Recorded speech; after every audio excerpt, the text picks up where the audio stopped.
Pennsylvania. There's a gem of racing history tucked away in Pennsylvania's Lehigh Valley. Names like Petty, Unser, Andretti, Earnhardt. They've all experienced this unique one-mile track. And today, it hosts the stars of the Busch Series for the final time.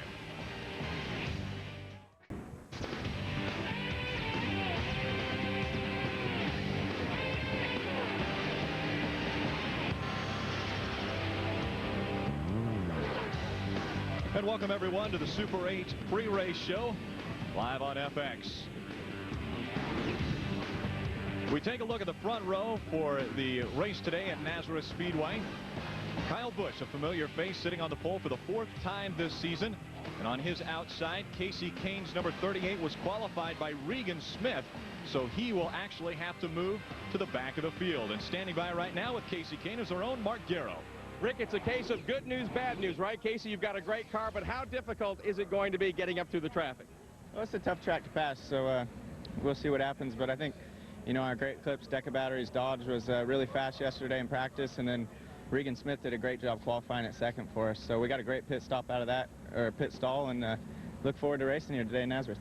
Now let's go to Glenn Jarrett. He's standing by with a guy who qualified up front and gets to stay there. That's exactly right, Mark. He's not giving up anything. Kyle Busch, your 4th pole of the year. You've done the hard part now. You've got it up front. Can you keep it there?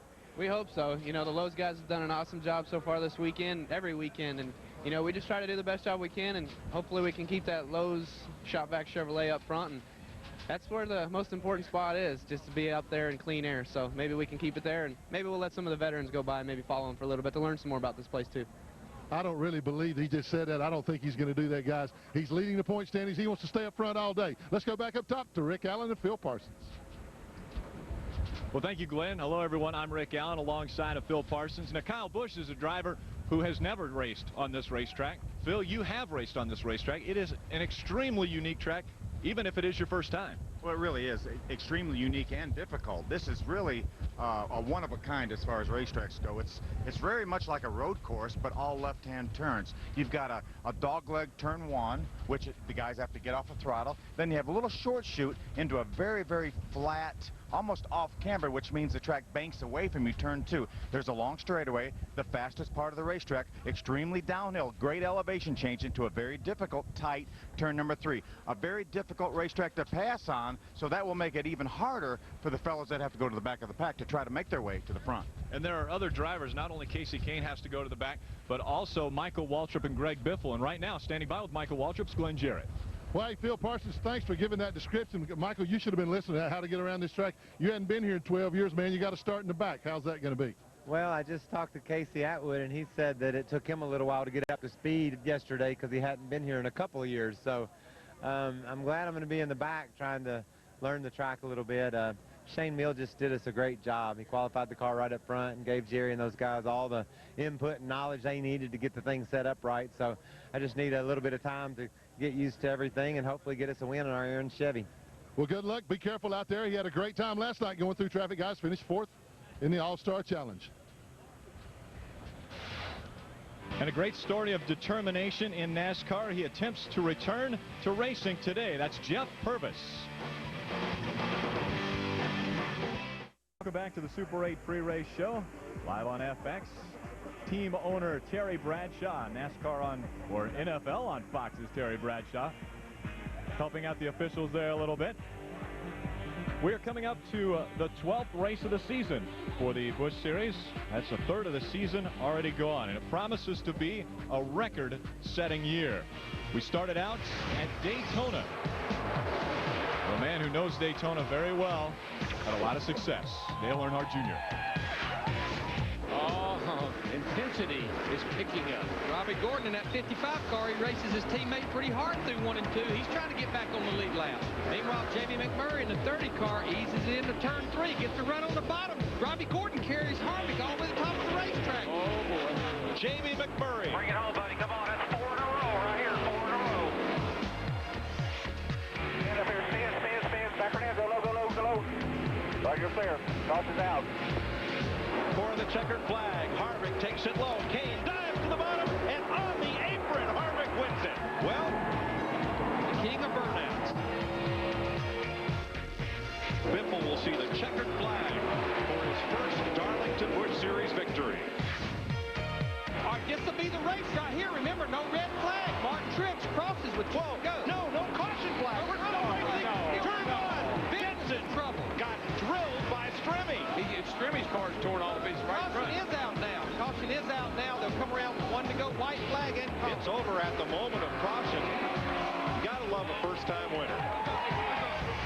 White flag waves, and Matt Kenseth waves bye-bye to the field. Caution is out. The field is frozen. They'll come around to the checkered flag. Here they come, and Kyle Busch is going to try to hold him off. Boyer tap. Oh, they're sideways. Look at Robbie Gordon on the high side. He gets all 4 cars, all the leaders. Caution comes out as Michael Waltrip makes the pass. I've seen a lot of wild finishes and not too many to match up to this one. Oh, around goes Boyer off the bumper of Hamilton, who takes another car into the wall with him. Now, caution is out. The field is frozen with 2 to go. Martin Truex Jr. will be the winner of this race. And Harvick has stalled his car. He's losing precious time. They're pushing the car down to road, and will not fire. Greg Biffle wins the Stater Brothers 300. And I wasn't California dreaming, and this ain't no winter day. What a battle between Hornaday Jr. and Truex Jr. Side by side for the lead. Everybody on their feet cheering Martin Truex Jr.'s 3rd win of the 2004 season. This is it right here. Last chance. Biffle's got to get to him. Can't do it. Can't quite make it. Kyle Busch scores his first Busch Series win. Good for him. And with that first win, Kyle Busch vaults himself to the top of the Busch Series standings. Martin Truex Jr., David Green, 2nd and 3rd in those standings. A couple Nextel Cup regulars, Michael Waltrip in 4th and Greg Biffle in 8th. Greg Biffle has already told us he's going to run all the races, and Michael Waltrip just might. 355 points separate your top 10. Well, 2 years ago, almost to the day, May 19th, 2002, Jeff Purvis was involved in what many thought was a career-ending injury. And it is great to see his face here at the track that accident occurred at. Our own Mark Garrow sat down with Jeff yesterday. Caution's out. Caution's in. Oh, really hard hit between Jeff Purvis and Greg Biffle. Right in turn 2. Jeff, just over our shoulder, that part of the racetrack where your life changed forever. How does it feel 2 years in between to be back in Nazareth? You know, it's a, you know, I had the wreck, 2 years ago, the 19th, and it just really, you know, I left down here and I didn't know anything. It was bad, of course, but it was bad on my family and my friends and the race team and everybody involved. It was, you know, that's what people don't really understand. I mean, yeah, it was hard on me, of course. But it's really hard on the ones you love. So why do this again? You've won at this level. You're a successful businessman back there in Tennessee. You got a great wife. You've got great kids. You've proven yourself over and over again as a race driver. Why do you want to come back? I'll tell you something. I really, truly, I do this because I love it. I like doing it. I don't like running like I did today, but, you know, I hadn't been in a race car in two years. And so for me to come out here and think that I was going to sit on the pole, which I really did think, and you know, this is not an easy sport. This is what people need to understand. It's more like golf than it is riding a bicycle. Jeff, over the last 2 years, as you made your way through the recovery, who's been the rock? Who's been the anchor that you've been able to latch on to, hold on to help you get through this? There's no doubt in my mind. My wife, Margot, she should have left me like a long time ago, and she you know, she stuck it out with me and really went through some hard times, really did, and you know, my sister Elaine and, you know, my whole family, they really, you know, they were really behind me. Now they're not as nearly as excited about me being back here now as I am, but they're here. And what a great scene to see Jeff Purvis back here at this track where that accident occurred. It's also nice to see him back with his longtime car owner, James Spence. It's great to see those two together again. And so we have just over 28 minutes until the green flag. Jeff Purvis joining 42 others to start the last Busch race at Nazareth. Chevrolet is good. You know, Justborn, the corporation just down the road, so it'd be a good win in a lot of different ways. So, you know, I just want to run good, Mark, and if we can do that, you know, we've been working on top 10s. Now we're trying to get a top 5, and if we can put ourselves in that position, maybe we can get a win. Glenn Jarrett standing by now with the other guy looking for a third win at Nazareth today. And Mark, he's the defending champion of this race. Won here last year. Also has a Truck Series victory here. You know your way around this place, and you told me yesterday you got a better race car. And what you qualified with? Oh, definitely. Butch and all the guys on AC Delco cars. We got an awesome race car. I just left a lot out there, so yeah, it's always nice to come from the back. But we're in the middle, and a couple of guys are going to the back. So we're on the inside, going to turn 1. It's pretty hectic first couple of laps, but we'll keep our patience and get this car up front. That's an odd statement. I've never seen Ron Hornaday show patience, but try anyway. Thanks, Ron. Well, Ron Hornaday and Tim Fedowa, two drivers that know their way around this track. Phil, you've raced it 6 times, the best finish of 9th. Yeah, Tim Fedowa, I talked to him earlier right after the drivers meeting. I said, Tim, what is it about this place that you really like? He said, you know, the first time I came here, I ran well, and so the confidence just keeps building. The team knows that I run well here, so we don't make any extra effort for it, but for whatever reason, everybody's attitude is so good here that we always run well. Well, our own Chris Myers has a knack for asking the tough questions, and last week he sat down with Bobby Hamilton Jr. for 10 of his best questions.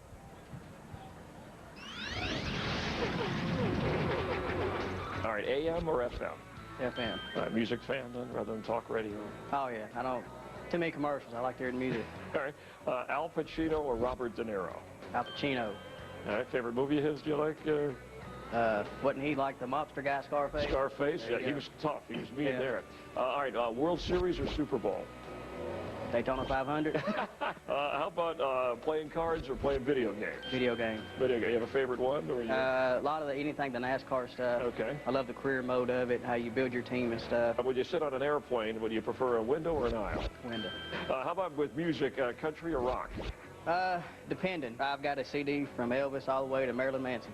Really? All right, so that's a very eclectic group. How about late night TV, Letterman or Leno? Probably Leno. A short track or super speedway? Super speedway. Army or the Marines? Well, Marines. Marines, of course, I should even ask. Pizza or pasta? Pizza. Can't you tell? Yeah, I didn't want to say anything, but looks like you're eating healthy.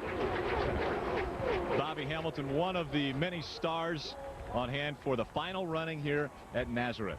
I don't know about Marilyn Manson, though, in the CD player. Well, he has some interesting taste. Next weekend, NASCAR returns for another full weekend of racing action. Thursday, it's Bud Pool qualifying on speed. Friday, it's Busch Series qualifying on speed. Saturday, Busch Series racing in the CarQuest Auto Parts 300 at 12:30 p.m. Eastern, 9:30 a.m. Pacific, here on FX, followed by Nextel Cup practice. Next Sunday, start your day with NASCAR this morning on Fox Sports Net, followed by Nextel Cup Racing with the Coca-Cola 600 at 5 p.m. Eastern, 2 p.m. Pacific on Fox. NASCAR returns next weekend across the Fox networks.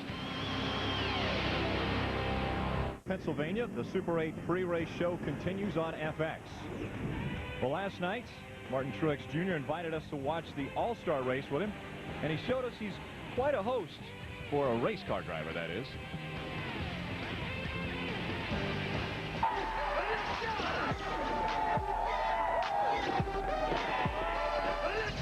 Martin Truex Jr. indeed is the fastest car on the racetrack. Here comes Truex, and he's Bristol's 5th first-time winner. Look at Truex and Jr. on the bottom. Truex wants the lead. Martin Truex Jr. will be the winner of this race. Come in, Martin. Thanks, Jr. Martin Truex Jr.'s 3rd win of the 2004 season. Yeah, well, we can't be in Charlotte right now. Watch the Nextel All-Star race.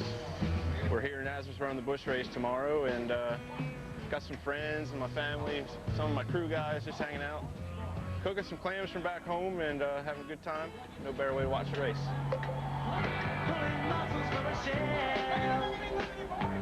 Boogity, boogity, boogity! Let's go racing!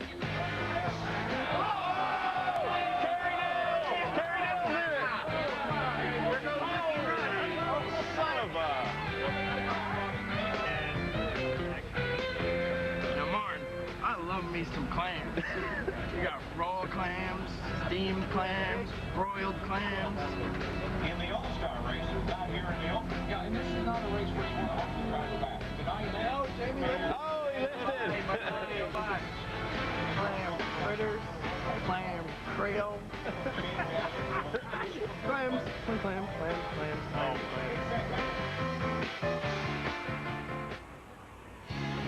Oh, boy, Jamie, come on. 4 guys, when you got to do it, you take 4. You see that restart? You got to get black flag. Whatever. You got him. You know me.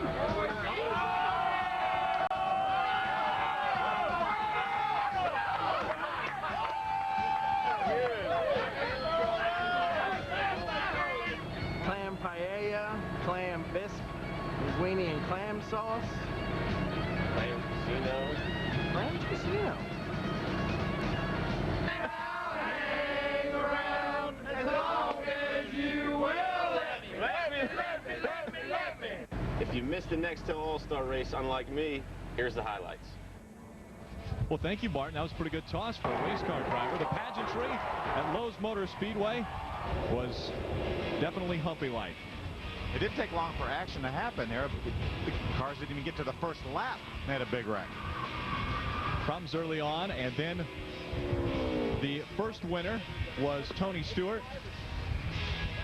First segment, 8 cars were inverted. That was the number 8 on the phone. They put Michael Waltrip up on the pole. Jimmy Johnson has some trouble. Spins coming off turn number 4.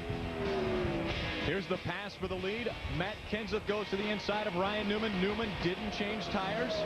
Could have played a role in Matt Kenseth claiming the $1 million check at the end of the NEXTEL All-Star Challenge.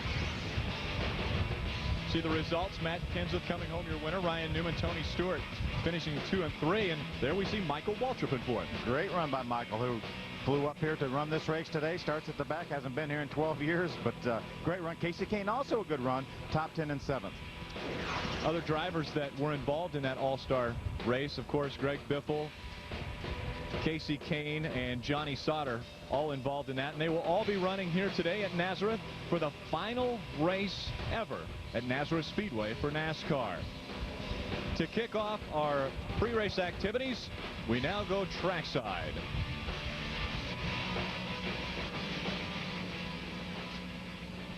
Let's pray. God, we thank you so much for the privilege to live here in the United States of America, where we can come here and enjoy this sport. I ask that you'd be with our men and women who are overseas, protecting our freedom so that we can enjoy this. We pray that you be with each competitor and everyone here at this event today at Nazareth, that you would keep us safe, and may we honor and glory you with all of our talents and abilities, and we'll give you the thanks in Jesus' name. Amen. Please remain standing now for our national anthem. From Bethlehem, please welcome Catherine Christopher, Miss Northeast Pennsylvania.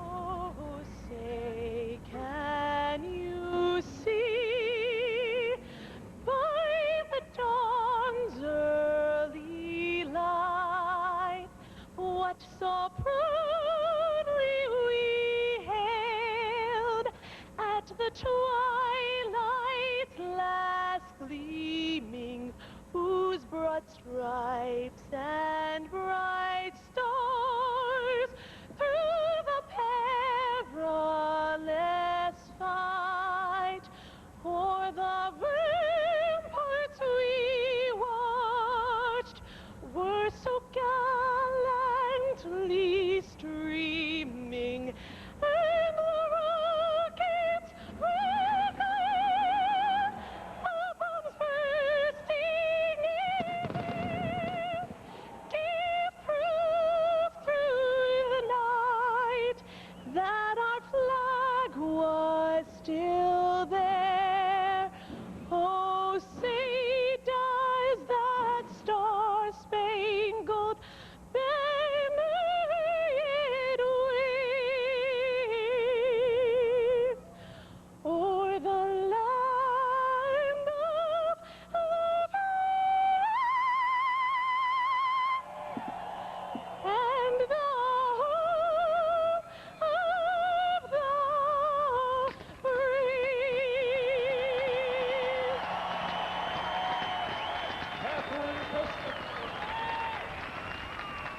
spectacular crowd on hand as the drivers will now climb into their cars for the start of today's race. The final race ever at Nazareth Speedway.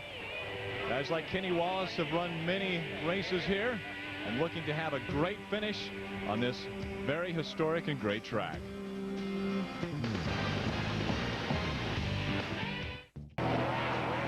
Welcome everyone to the Goulds Pump ITT Industries 200.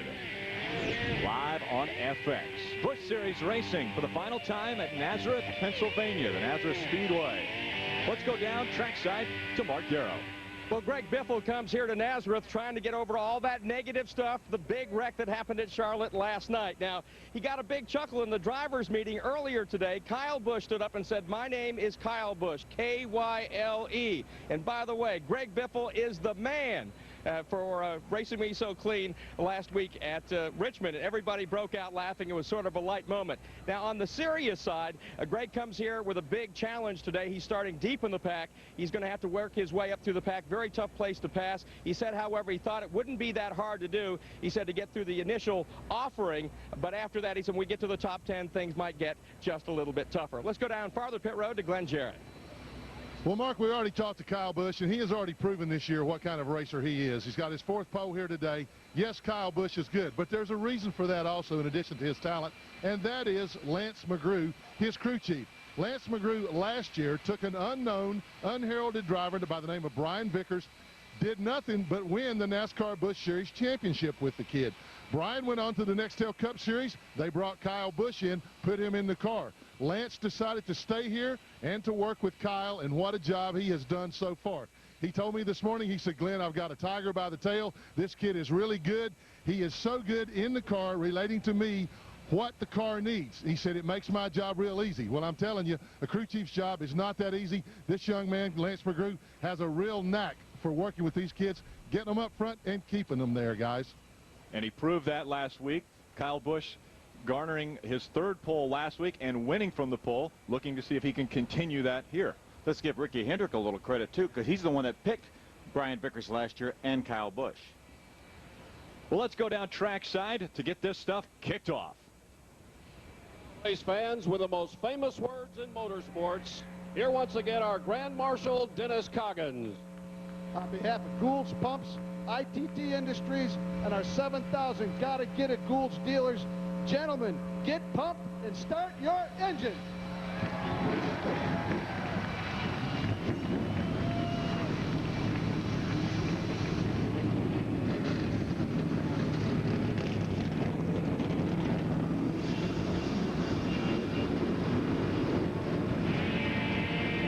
The engines are fired. Martin Truex Jr. looks to claim his 4th win of the season, but he's got to get by Kyle Busch, who sits on the pole.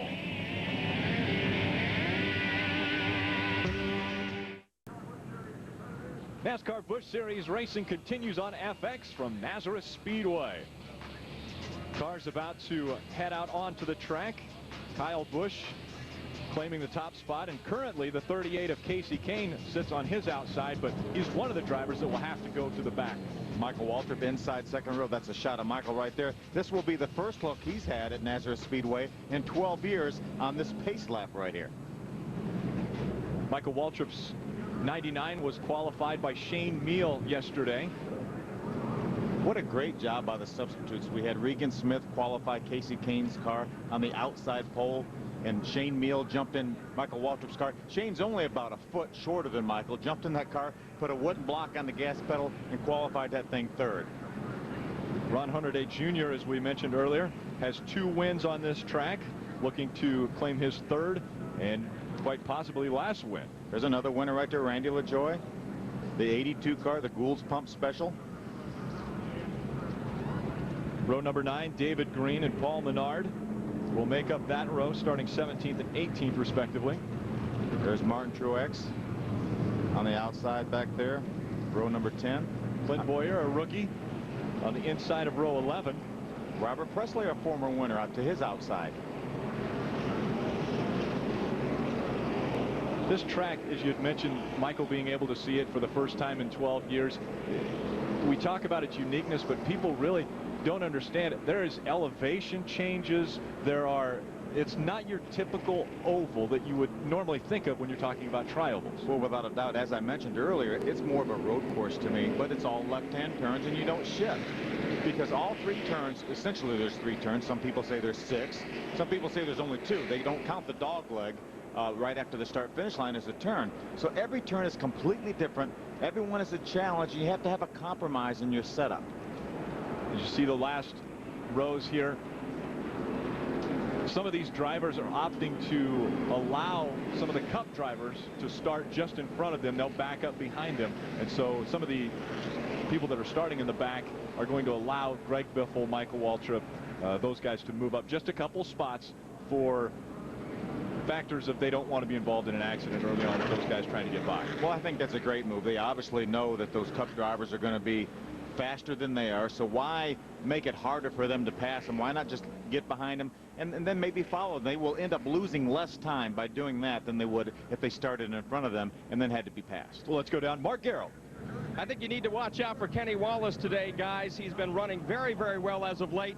Here at Nazareth, 5 top 10s, 7 top 15s, and 8 tries, and has led each of the last 6 Busch races at this racetrack. His best finish is 3rd, so he only has to improve 2 spots to get up there to victory lane and win this last race at Nazareth. What you got, Glenn Jarrett? Well, Mark, another guy that bears watching is Jason Keller in car number 22. Jason is a former winner here. He is tied with Tim Fedewa for the most top 10s of all time with 7 here at Nazareth. This is a car that he has won with in the past. The last time they ran it was at St. Louis a few weeks ago, where he finished 3rd. Jason Keller and his new crew chief, Wes Ward, have really started to click. I'm going to go out on a limb, guys, and say he's my pick to win this race today. Not a bad pick there, Glenn. I don't think he's going out on a limb. Not much of one at all. Let's take a look at the track description, if you can put it into stats and words. Yeah, as we mentioned, it's 1 mile racetrack. You see the banking, 3 degrees turn 1, 4 degrees turn 2, turns 3 and 4, 6 degrees. That is very, very flat. 10 degrees is fairly flat for a racetrack. So this racetrack all the way around almost seems like it's banked the wrong way. So it's a very, very challenging racetrack. As we mentioned earlier, the backstretch, 1,200 feet, is the fastest part of the racetrack. And a race analysis, 200 laps, 200 miles, of course, 1 mile tri-oval. The pit windows 85 to 95 laps or miles. Remember, these drivers qualified with these setups. They impounded the cars last night after they qualified, so they have already lost 3 laps of fuel. Now they're going to have 3 pace laps, so that pit window for the first stop could be a little less than what we're seeing, 85 to 95 laps. And they do want to finish this race under green, so the last lap that they would have a red flag come out would be lap 195. If a caution comes out after that, they would have to finish under caution if they can clean the track in time. We take a look at the weather here in Nazareth, Pennsylvania. A beautiful day. The sun is out. Clouds drifting by, ever so slowly, but another gorgeous day in Pennsylvania. Greg Biffle said he wanted this racetrack to get hot and slick. That's what his setup is for. That's why he didn't qualify all that well. Mike McLaughlin qualified his car. That's why he was a little bit of a handicap, but he said he wants it to be hot and slick. The sun beating down on the track. Current track temperature 118 degrees. The pace car moves on to pit road. Kyle Busch will see the green flag for the final race of Nazareth Speedway, and we are underway with Busch Series racing. You want to be single file as quick as you can. The bottom of the racetrack is the group all the way around this place. That very difficult, what we'll call turn 2, as they come onto the backstretch. Kyle Busch putting a little distance between himself and second place, the 22 of Jason Keller. Tim Fedewa up in 3rd place. What a great job he does at this racetrack. I can't get over how good he is at this racetrack. Two wins, led a lot of laps here. Does a terrific job. Kyle Busch will lead the first lap and get the 5 bonus points. That's the 7th time Kyle Busch has led a race this year, and this is only our 12th race. Just turned 19 a couple of weeks ago. What an incredible talent he is. Already 4 Busch poles for this young man in just 12 races. That is a great percentage. If you can bat .333 in baseball, you'd be a Hall of Famer. Got his first career victory 1 week ago at Richmond. And this is a track that a lot of the drivers have said, once you get out front or once you get through traffic, it's a lot better because it's hard to pass. And you mentioned it too, it's such a flat track. It sure is. And again, all almost off camber. You see everyone get to the bottom of the racetrack. You can pass a slower car here on the outside maybe, but to pass a good car on the outside, you really have to have your act together. We talked about the drivers that are going to have to move through the pack. The 38 of Casey Kane doing a great job already. He has, like we mentioned, started at the back of the field, but moved up to 25th already, and looking to move up some more positions as well. That is a terrific move so far. You see him following Jeff Purvis. We've documented his story. So great to have him back in that yellow transportation Dodge of James Finch's. See, looks like Stacy Compton on the outside there. Side-by-side racing as they go down the back chute. Stacy Compton on the outside of Mike Bliss. Bliss trying to hold the line with Paul Menard in the Menard's 33 just behind these two. Stacy Compton wins the drag race to the start-finish line as they work their way through two. Mike Bliss finished third in this race last year, has a runner-up finish in the Craftsman Truck Series here, so he knows this racetrack pretty well. On board with Martin Truex Jr. looking ahead to the Timberwolf 37 of David Green. Martin Truex Jr. with the most wins this season, 3 wins, but yet still second in the point standings. Just the inconsistency, just a touch of inconsistency. Kyle Busch has been so good. He's been in the top 10 the last 7 races in a row. That's what gets you a bunch of points. Takes him 6 laps to start to lap the field. He's already put a car down, and so Kyle Busch really riding a rocket around Nazareth Speedway. Got a little bit over a 1-second lead right now on Jason Keller. Tim Fedewa is third. And his teammate Casey Atwood is in fourth. A good run early on for the 0-0 of Jason Leffler. He qualified 8th, already up into 5th position. Jason has 4 top 10s out of his last 6 starts. A brand new team, essentially, the Haas Automation team. He said it's just taking a little bit of time, but they're doing a great job. They really have their program going right now. He and Booty Barker seem to be clicking. Booty Barker being his crew chief. Those guys are clicking on all cylinders right now. They feel very comfortable with the equipment they've got. And look at Bobby Hamilton Jr. We had 10 questions with him earlier. I think the question is how long will it take for him to get to the front? He qualified 10th. But he had the fastest car in practice. He said he left some on the table qualifying. He wasn't sure exactly why. He said, I've got to try to figure out how to translate the information so Harold Holley knows what I need for qualifying. Jason Leffler on the inside tries to make the pass on Casey Atwood. Not able to do it. And now Bobby Hamilton Jr. looking to get by young Jason Leffler. That's a give and take corner right there. That's the dogleg, turn number 1. You saw Bobby look to the inside. He was not quite far enough. He wasn't sure Jason knew he was there, so he backed out of it. Got a long way to go. Now, you were talking earlier, Phil, off camera, about the fact that somebody told you once you could flat foot it all the way through that, what we would call a tri-oval. Now, have you ever been able to run wide open through the tri-oval here? First time I came here was 1995, and Johnny Benson said, I think you can run the dogleg wide open. Well, the previous year to 1995, we had V6 engines, made a lot less horsepower. So we had the V8s for 1995, and we were going a lot faster down the straightaways. When I got to that dogleg and I looked, that thing was a sharp turn. I'd never ran it wide open that time, nor have I since. Well, Kyle Busch running very well out in front with more on him, Glenn Jarrett. Well, guys, I'm watching the leaders, and they've already started lapping cars. They've only run about 10 laps now, and they're already starting to get into heavy traffic. And I think what that's going to do is going to allow Jason Keller to close in some on Kyle Busch, because Kyle has to kind of wait when he comes up on these cars, pick a spot to get by him, and Jason can follow him right through that traffic. So if Jason can stay close enough to him, he might be able to close up some of that 2.5-second deficit that Kyle has put on him already. Hard to believe that in only 10 laps, we've already started lapping cars. Kyle Busch, an impressive run so far. He's got over 1.5 seconds on second place Jason Keller. He's able to maneuver through the top traffic. We'll see how he does after this. Kyle Busch's first time at Nazareth Speedway. If he could claim a victory here, it would be the last person to ever win a Busch race here, and he's showing us that he's got the power to do it right now. He's opened up about a 2.5-second lead right now on Jason Keller, and they're almost a 6-second lead on the third place car of Tim Fedewa. Jason Keller trying to work his way through lap traffic. Some other guys that are trying to work their way through traffic. Well, the guys in the middle of the pack right now. In 21st, we've got Mike Wallace. 22nd is Jeff Purvis. What a great run for Jeff Purvis in that yellow number 1. Sure is. He's doing a great job here.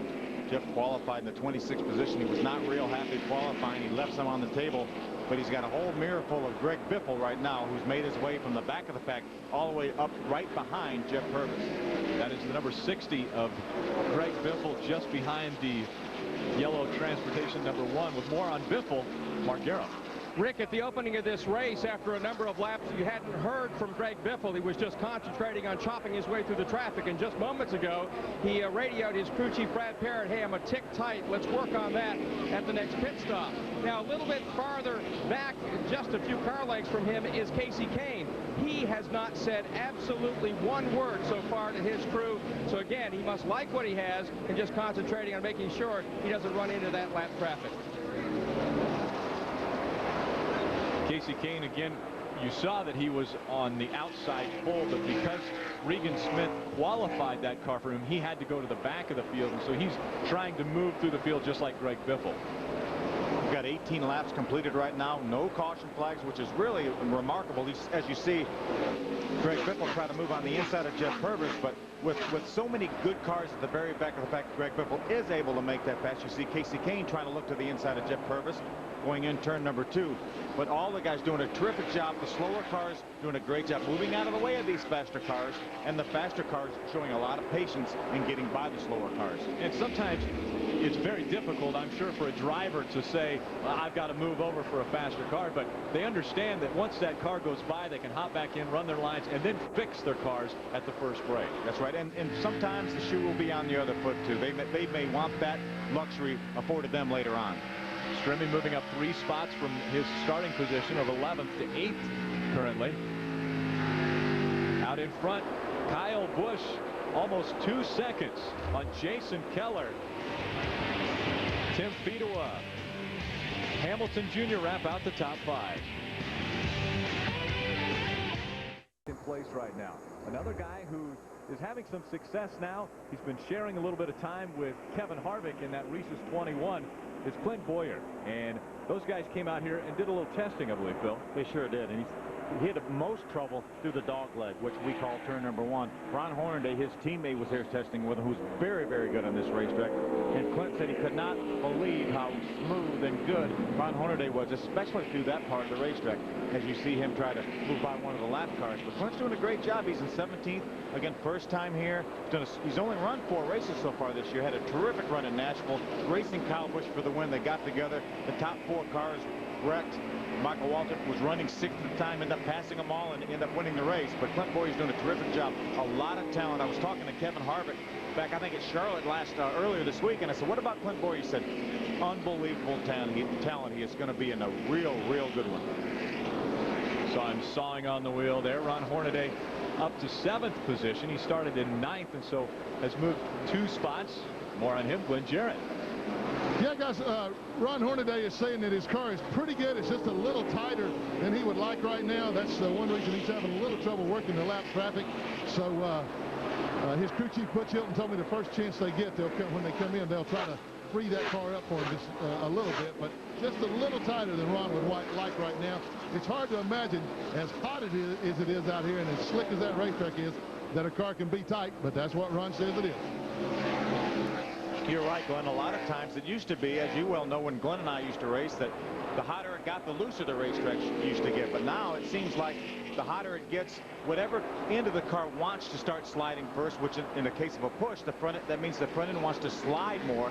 That's the end of the car that will slide first. If the car has a tendency to be loose, get hotter and slicker, then the car is going to be looser. But Ron Hornaday is not driving the car that he really wanted to bring here. He wanted to bring a drop snout car, which means a lower suspension points. He wrecked that car at Richmond. The guys had to jump in, get this car ready, bring it here, and he said it's a great race car. It is not his first choice, however. Well, Ron Hornaday, as Glenn mentioned earlier in the show, is our defending race champion. Won this race last year after Randy LaJoie claimed the pole position as well as the track record, which will now sit forever. Randy LaJoie will be your track record holder forever because this is the last Busch race ever at Nazareth Speedway. We see Jason Keller has moved up to 2nd. Glenn, what's happening with Jason? Well, Rick, Jason has pretty much maintained his own. He has fallen back just a little bit. I talked to his crew chief, Wes Ward, to find out if there were a problem with the car. He said, no, the car is fine. That Jason is just not catching the lap cars at exactly the point on the racetrack he wants to, so that's slowing him down. He's about 2.8 seconds behind right now. Moving back to third, the 12 car of Tim Fedewa has the same problem. His car is actually tight, just like Ron Hornaday's was, and Fedewa has fallen back about 8 seconds behind leader Kyle Busch. So a couple of guys fighting tight cars, another guy just not catching traffic when he wants to. Glenn, you're exactly right about the traffic, because this racetrack, again, is so difficult to pass. You catch a car in the wrong spot, and it could cost you well over half a second in that corner, not over the overall lap time, just in that corner. And if you get caught in turn number 2 over there, that leads you to the long back straightaway, the fastest part of the racetrack, you could lose even more time than that. Kyle Busch has put 28 cars already a lap down. We're through 33 laps. Busch out in front. As though he's on a Sunday drive at Nazareth Speedway, out in front of Jason Keller. He has over 3.5 seconds of lead on Tim Fedewa currently in the number 12 or in the number 22. That's Jason Keller, about 3.7 seconds behind. Got a flat tire on the 9 car right there. Eddie Bear dropping onto the access road to pit road. That's one nice thing about this racetrack. We talk about the bottom of the racetrack being the place to be, how hard it is to pass. They have an access road to come in and out of the pits here, and the cars are obligated to use that access road. They have a commitment line like we see at a lot of the racetracks, but they have to use, there's the entrance to that access road coming into the pits right now. They will have to use that access road as they make a pit stop. Real tight race, and Casey Atwood in the Navy number 14 just in front of the Marines number 25. A little bit of battle for the armed services right there. But great racing. Those currently 3rd and 4th, and 4th and 5th. Tim Fedewa up in 3rd, and Bobby Hamilton back in 5th currently. And that's been our top 5 pretty much this whole race so far. With more on Bobby Hamilton, Mark Garrow. Well, Rick, he is running 5th, but you would think, losing as much ground as he is to leader Kyle Busch, that perhaps he may be communicating with his crew chief Harold Hawley on how to make the car better. That couldn't be farther from the truth. Harold just told me Bobby hasn't said a word. He's just behind the wheel, ripping it and ripping it. Guys like Casey Kane, Michael Waltrip, Greg Biffle, all starting at the back of the field. Michael Waltrip currently is in a little bit of danger going a lap down. He sure is. He's just a few seconds in front of the leader. That's him trying to get by the 36 car of Steve Grissom. Michael's he's actually passed Casey Kane and moved ahead of him. You see Casey right there, the orange car. But Greg Biffle now has made a pretty major move. He's all the way up to the 18th position. But these fellas right here, Michael Waltrip, Casey Kane, Steve Grissom, are in severe danger of going a lap down. Kyle Busch is breathing down their neck. Michael Waltrip at the beginning of the season mentioned that if things went well for him, he was going to try to run the whole season. And this was about the time in the season that he said he was going to make his decision. Well, last week at Richmond, it almost made his decision up for him. He did not have a good race a week ago. Cut something down right there, went very high there. So got into the back of Mike Wallace and spun out here. 4 times Michael Waltrip was involved in accidents or problems, and so a disappointing day for Michael Waltrip. He was your points leader early on in the Busch Series, and then Richmond definitely did not help him in that chase for the Busch Series championship. Yeah, that was the hardest hit right there, the last of the 4. But Michael obviously is committed to running here. He's committed to running Charlotte next week and then Dover. So, you know, he still may get back in this thing as he tries to get by Jeff Purvis and maybe run for this thing. Mark? Michael Waltrip right now is reporting to his crew chief he's sliding the right front tire, so he, like a number of drivers, battling a tight condition, and also one of a number of drivers with Kyle Busch now in his rear view mirror, hoping they catch a quick yellow flag. And Kyle Busch is the guy who doesn't want to see the yellow come out, because the faster he can click off the 200 laps here, the faster he'll see that checkered flag. Kyle Busch out in front at Nazareth Speedway. Welcome back to NASCAR Busch Series on FX. Kyle Busch continues to dominate, has led all 51 laps so far at Nazareth Speedway, and we haven't heard a lot from him. Glenn, have you heard anything about Kyle Busch? Yeah, Rick, he called in and told Lance McGrew a while ago that he's starting to lose the front grip, starting to slide the nose a little bit, that what he wanted to do was to adjust the brake bias in the car. He's going to try to turn and put a little bit more rear brake in the car to try to help turn it a little bit quicker. So that's what they're working on right now. Lance said they will make a slight adjustment to the car when they pit, which incidentally should be somewhere around lap 90. So they're a little bit over halfway through this fuel run now. 90 to 92 laps is when they're expected. Glenn, he's got a miracle right now of Jason Keller. That's the first he's seen of Jason Keller in a long time. But you're exactly right about that brake bias. That's one adjustment a driver has. As Glenn, as you well know, if the car is pushing, you want to put some more rear brake, which means it stops the rear of the car a little bit more percentage-wise than it does the front. Now, if you were loose, you would want to dial more front brake in. But Kyle Busch is going to dial a little bit of rear brake in, try to help that pushing condition. Right now, he's got a miracle of Jason Keller.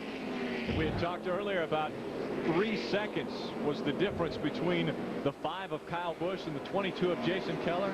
Well, if they go by the start-finish line, 0.14 seconds separate the leader and second place, Jason Keller. Now, Jason Keller has led the most laps here. 151 laps he led back in 2002. But Kyle Busch has led all of the laps so far. So Jason Keller trying to reel in that #1 position for the first time. Here comes the 5 of Kyle Busch. What a great move by Jason Keller. He got down on the power coming off turn number 3. He was able to out-accelerate Kyle Busch and take the lead for the first time. Kyle Busch has lost the lead this entire race. And that's the first time Jason Keller has had the lead this season. That's incredible. As good as that team always in, that's a championship caliber team. That's the same team that won the championship with Jeff Green. Jason Keller's been second in the points before, so this team knows how to win. Jason Keller knows how to run well here too. His 3rd race he has led here. We're riding along with Kenny Wallace in the Stacker 2 number 23. We take a look at the Stacker 2 track fact. Average start of our Nazareth winner is 5th. Currently out in front, Jason Keller started 4th, so he could actually improve that average. Yeah, see, it's going to be a little bit deceiving if somebody like Casey Kane or Greg Biffle wins the race, because they really started to the back of the pack, but they're officially will get credit for starting wherever their cars were qualified. Speaking of Casey Kane, he has just now gone a lap down. That's our leader, the 22 of Jason Keller. Casey Kane right behind him, and 1 lap down now, and there's our second place car of Kyle Busch, the 5 Lowe's car. There are actually 23 cars on the lead lap currently. Out in front of them is the 22 of Jason Keller. Got Johnny Sauter in the pits. He's the first of our leaders, or of our good competitive cars, that has made a pit stop. He's going to get 4 tires. It's a little bit early. We've only completed 63 laps. We fully expected everyone to run about 80 laps.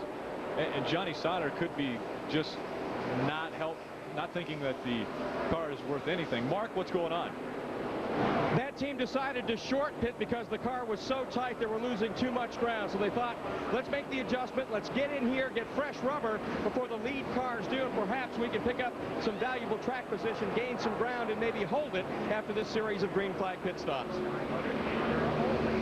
Boy, the worst thing could happen to Johnny Sauter right now is for the caution to come out, because he will be at least 2 laps down should the caution come out before our leaders make their pit stops.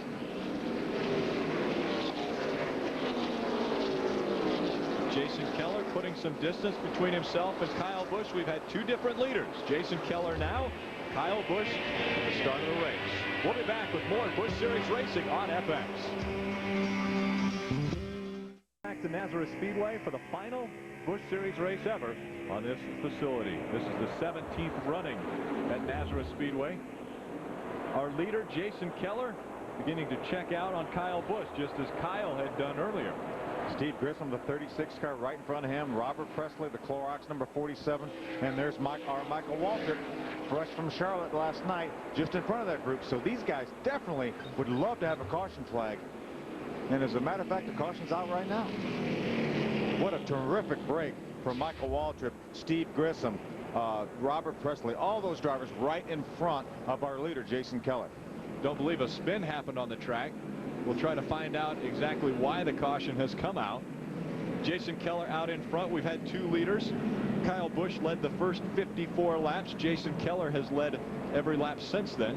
Casey Kane will be the recipient of the free pass, so he will get back on the lead lap. He'll have to start the race after this caution flag from the tail end of the longest line, but he will be back in the lead lap. That's what's critical. That flag letting the drivers know pit road is not open this time by. That's saying pit road is closed. What a horrible break for Johnny Sauter and Randy LaJoie. Those are 2 cars that short pitted because their cars weren't quite right, but now both of those cars are 2 laps down. A horrible break for those guys.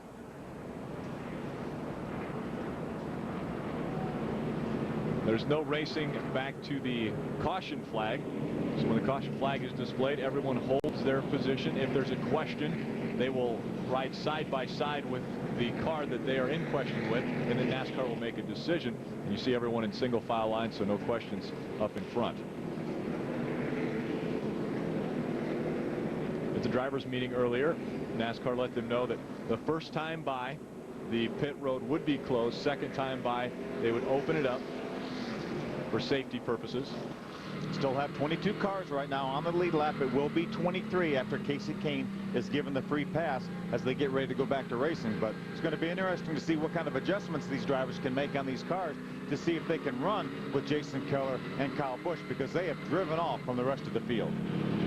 Well, Phil, will any of them just take 2 tires for trying to get track position to come off of pit road onto the track? I really don't think so, because they've gone so long. They've gone almost a full run anyway. They've gone 73 laps. They're going to be pitting on lap 74. I think every one of these drivers will take 4 tires this time. They will have to go at least 2 pit stops.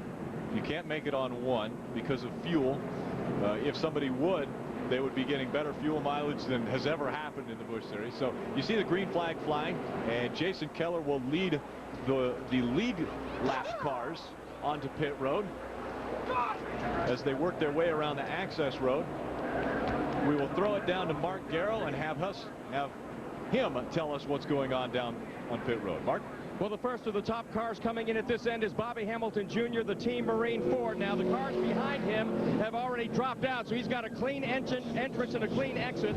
They'll change 4 tires. Now, what they're trying to help with him is that the car is tight, so they're changing the air pressure on the right side tires. They're also taking some wedge out to try to free the car up, to try to get it to turn for Bobby. They're already around the left side of the car. They dropped the jack. He's down and away. A good stop for this crew. They've made the adjustments. Let's go to Glenn. Well, Mark, and Jason Keller, the leader's pits, he's got a rear grip problem. They're going to add a little bite to the car. They're going to go down 1 round on the track bar. They're going to take a pound of air pressure out of the right rear. The only changes that he is going to make. Meanwhile, next door at Kyle Busch, he has a lot of problems. They're going to try to put a rubber in the right rear spring. They're also going to take some tape off of the brake ducts. The brakes are really, really hot. He couldn't turn the car. They're also going to put a piece of tape on the nose to try to increase the downforce on the front of the car. The Marines team very happy as Bobby Hamilton Jr. first off pit road on our first set of pit stops. So the Marines getting the job done, getting Bobby Hamilton Jr. out in front in the NASCAR Busch Series race at Nazareth. Stop. Mark, what'd they do down there? I tell you what, a lot of fist pumping, a lot of high-fiving down here in the Team Marine pit. Harold Hawley, the crew chief, outstanding stop. I tell you what, these guys have been digging hard on the Team Marines car here. Bob Jr.'s doing an awful good job. We didn't qualify as well as we wanted to. We messed around there and got a little bit too loose, and we knew pit selection-wise was going to be in trouble. Years prior, I've always been on the other end of pit road. It just gets real cluttered down there. So we chose to take this first pit, and it worked out really well for us. The guys nailed it. They've been digging hard on the pit stops now. Schubert's been working with them. That's what you got to have to win races right there. How big of adjustment did you make in the race car, that pit stop? Just some wedge and tire pressure. Just a little tight through the center, but I think we'll be okay. Let's go back upstairs. Well, as fast as Bobby Hamilton Jr. was on his pit stop, our other leader, Kyle Busch, early on, didn't look as though he had as good a stop. Glenn? Yeah, Sorry, guys. I was talking with Lance McGrew, the crew chief on the 5-car. Lance, what happened? They seem to have lost the nose on the car. You made a lot of changes on it. Yeah, we just, front grip, just started losing the front end. You know how it is. If you have to make any kind of adjustment during a pit stop nowadays and it involves a spring rubber or something, you're going to lose a pile of spots. So, guys did a good job. We put a spring rubber in. We had to pull tape off the brake ducts, tape off the front grill, made air pressure changes. It's like, what didn't we do? But I tell you what, the low shop back car has been awesome today. Qualified great. Kyle's doing an awesome job last week to win at Richmond. It's just been too good to be true. Well, it has been good, but now we're going to see what Kyle Busch is made of because he's got a lot of traffic in front of him, guys. Great pit stop by Jason Leffler's outfit, too. Came in 7th and went out 2nd. Bobby Hamilton Jr. leads him to the restart, and he will be our 3rd different leader today at Nazareth.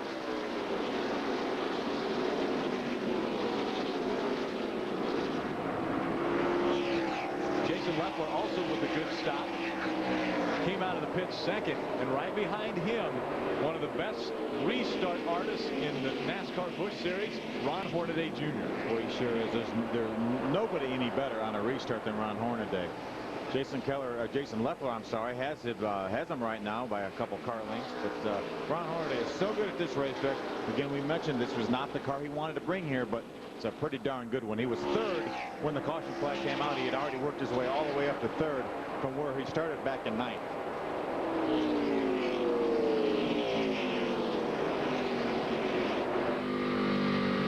Two guys making the move up. Martin Truex Jr. in the Taco Bell number 8. Started 18th, currently 9th. That's David Green, the 37 car right in front of him, trying to work underneath Tim Fido on the 12 car. Another great pit stop by David Green's bunch. He came in 13th and came out in the 8th position. Here's a great battle for 2nd. Jason Leffler out in front in the 00. Ron Hornaday in the 2. And Ron Hornaday, defending race winner here from a year ago, wants to get past Jason Leffler so he can set his sights up front to Bobby Hamilton. Bobby Hamilton has opened up almost a 2.5-second lead in what, just 2 or 3 green flag laps. So he really has a great race car. We mentioned earlier that he was the quickest car in practice, and practice was a little bit deceiving as far as looking at the sheet, because these drivers spent most of their time practicing in race trim because these cars were impounded. They did no changes to these cars after qualifying. They absolutely were not allowed to touch them other than to take a little bit of tape off the front of the cars and maybe adjust the air pressure, were the only adjustments they were able to make since qualifying. Clint Boyer made the comment that when he was following Ron Hornaday around this track in testing, he was unbelievably smooth. Right now, Jason Leffler has a whole bunch of Ron Hornaday in his rearview mirror. You see Ron laying off him in the center of turn number 3 down there, trying to get the power down, trying to turn underneath Jason, but Jason is using a little bit higher exit and able to get down on the power and actually open up a little space on Ron Hornaday that time. And while this battle continues for 2nd, that gives Bobby Hamilton Jr. the opportunity to put distance between himself and the rest of the pack. The 14 Navy car, Casey Atwood, following Ron Hornaday. He's currently running in the 4th position, and Mike Bliss is up to 5th. Great battle for 7th. David Green in the 37.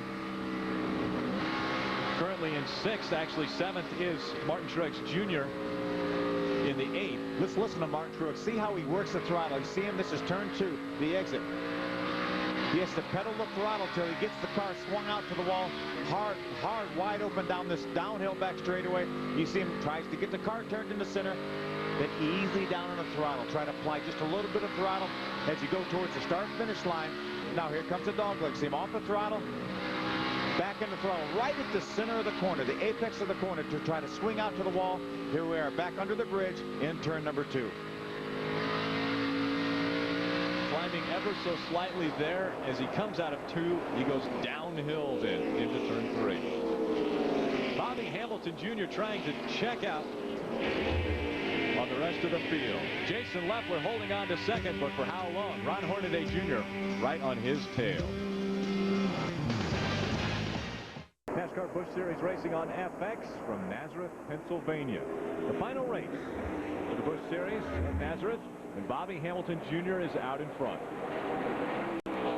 Bobby's Bobby's best finish here was 6th back a couple years ago, so he is certainly looking to improve on that. And he's actually the furthest ahead we've seen anyone here today. Kyle Busch put some distance between himself and Jason Keller early on. Then Jason Keller put some distance between himself and Kyle Busch. And now Bobby Hamilton has over a 4.5-second lead over Jason Leffler. Jason started 6th, currently running 2nd. He really has his team on a roll. 4 top 10s out of the last 6 starts. Doing a terrific job here. Had a lot of success in the Craftsman Truck Series a couple years ago, driving for Ultra Motorsports. And he's got a guy on his tail right now that knows how to get around this place. Well, with 2 wins, Ron Hornaday Jr. really has figured out Nazareth. I guess if you can have anyone figure out Nazareth, Ron Hornaday Jr. has done that. There's Casey Atwood, the Navy Chevrolet right there. Fitz Bradshaw Racing. He's currently in the 4th position. Started 4th, currently 4th. Doing a great job. 2-time winner in the Busch Series back a few years ago, driving for Clarence Brewer. Jason Keller has dropped back to 5th after being our race leader. Through those pit stops, he had to move back a little bit. Glenn, what's going on? Well, guys, on the pit stop, what happened was a lug nut came off of the right rear, so it cost him a lot of time. He went from, I believe, 1st all the way back to 8th or 9th. Went back out. Jason says the car is fine right now. I've been watching his lap times. They are consistently as quick or quicker than the leaders, Bobby Hamilton. Jason told the crew guys, said, guys, don't worry about it. I'll make it up on the racetrack. The car is that good. Right now, he's proving it. The problem they're having, these guys come from back in the pack. Jason Keller and Kyle Busch were used to running in clean air, free air out there where there's no traffic. Now they're having to race cars that are running about the same lap times they are, and they're picking up a little bit of an aero push. But Jason says he thinks he can get back to the front. David Green, 37, Timberwolf Chevrolet. Actually, that's a Pontiac. He still runs the Pontiac in some of the events. What a great record he has at this racetrack. He has not won here, but he's had 6 top 5 finishes in the 8 starts here at Nazareth. Mark, what's going on with David Green? Well, right now, Phil, it is all good news for David. It started with a pit stop, 14.5 seconds. They picked up 5 positions. On top of that, the wedge and track bar adjustments they made have made the car better. So David, a lot happier about his car right now. Feels he's got a shot to drive that thing up near the front. He'll be a lot happier if his teammate Johnny Sauter will get out of his way. Johnny's, as we mentioned before, a couple laps down because of his unscheduled, well, probably scheduled green flag pit stop. Tried to pit early, and it bit him. Martin Truex Jr. in the 8, currently in 7th position.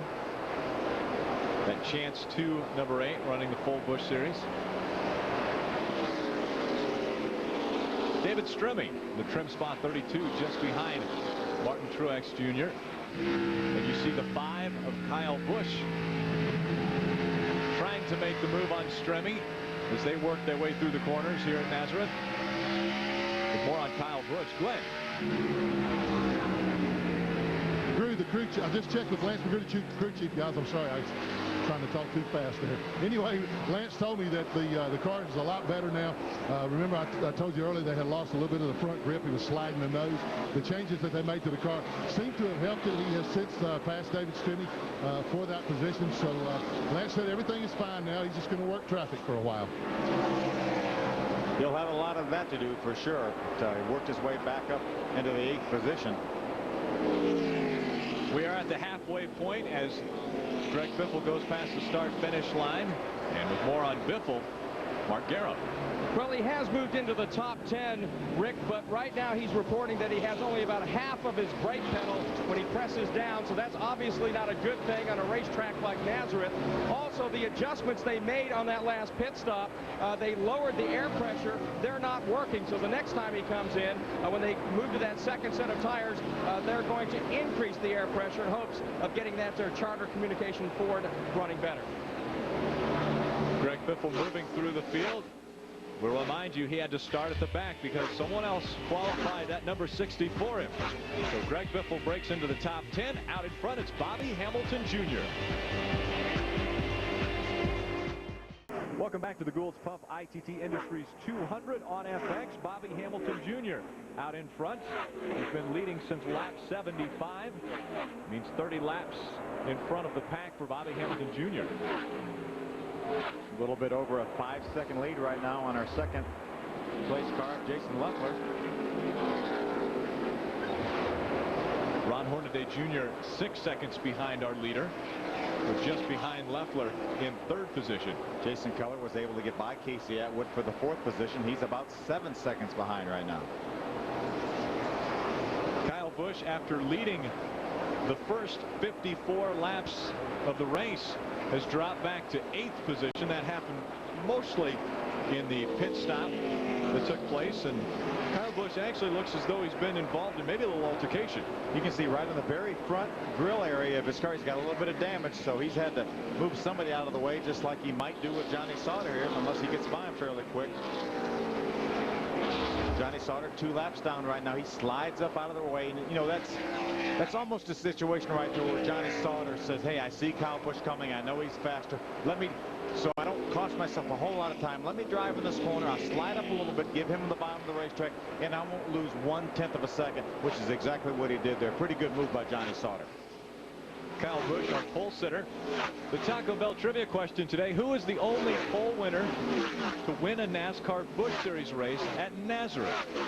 Now, Phil, I would expect you to know this, being as though you've run 6 races here. I was here when that happened. Unfortunately, it wasn't me, but do you want me to give you the answer, or we want to look at the answer later? Well, if you know it, go ahead and fire it at me. Elliott Sadler. That's very good. Elliott Sadler, 1997. Was our pole winner and ended up winning that race. Yeah, that was Elliott's first career Busch win. Both driving for Gary Bechtel. The Marines 25, a Bobby Hamilton Jr. looking as though he's untouchable right now. Well, we know we're going to have another pit stop. What a great clean race so far. We've only had the 1 caution flag. I think the record here is 3 caution flags. There's the minimum amount of cautions we have ever had here. So he's got a great lead right now. He would love to see this race go green all the way, so he wouldn't have to worry about getting caught up. Whoa, a little trouble right there. And look at that. Jeff Purvis moves on the inside of both of them. Casey Kane got a little loose in the 38. Moved up the track, and Jeff Purvis moves right by. Robert Presley got in the back of Casey Kane there. Let's take a look at that again. See, Casey Kane leads this group down into turn number 3. Here's Robert. He gets sideways. That's what happened. Had to get off the throttle. Robert Presley, the 47 car, got in the back of him. Jeff Purvis drove by them both. Now, Casey's raced Robert down into turn number 1 there, and Robert was able to go ahead and make the pass and take over the 19th position. And that's that corner that we're talking about, where they're coming from actually an elevated position. They're coming downhill into that turn, and so a lot of drivers say that it's like Martinsville, where they've got to really get on the brakes so they're not going too fast into that corner. And we got to report that Greg Biffle was having a brake problem, and I tell you, you don't want to drive into turn number 3 without all your brakes. You use all the brakes you have getting in turn number 3 here. You don't use hardly any brakes going through the dogleg turn number 1, and just very little brakes going into turn number 2, but you use all you have going into turn number 3. There's a good shot of Greg Biffle. And Greg was talking about his brake problems early on, but currently he's in 10th position, trying to reel in the top spot, which is held by Bobby Hamilton Jr. Jason Leffler, Ron Hornaday, Jason Keller, and Casey Atwood are your top 5 at Nazareth. This is brought to you by Smooth Busch Beer, an easy drinking Busch Light. Busch, the proud sponsor of the NASCAR Busch Series.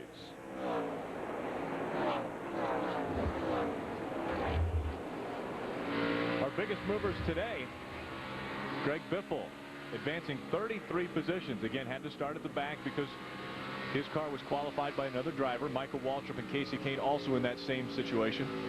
Yeah, exactly. Our top 3 biggest movers had to start at the back by virtue of somebody else qualifying their cars. Martin Truex has a nice move going. He's all the way up in the 6th position right now.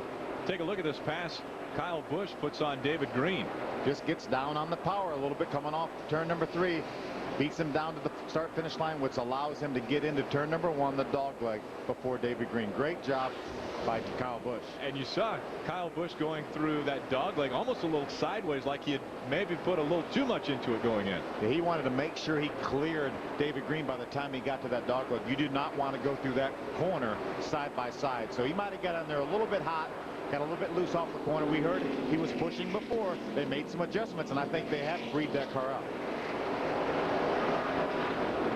Kyle Busch currently running in the 7th position. Just in front of him, the 8 of Martin Truex Jr. in 6th. Jason Leffler with a good run here as well as the past couple weeks. He's sitting in 2nd position.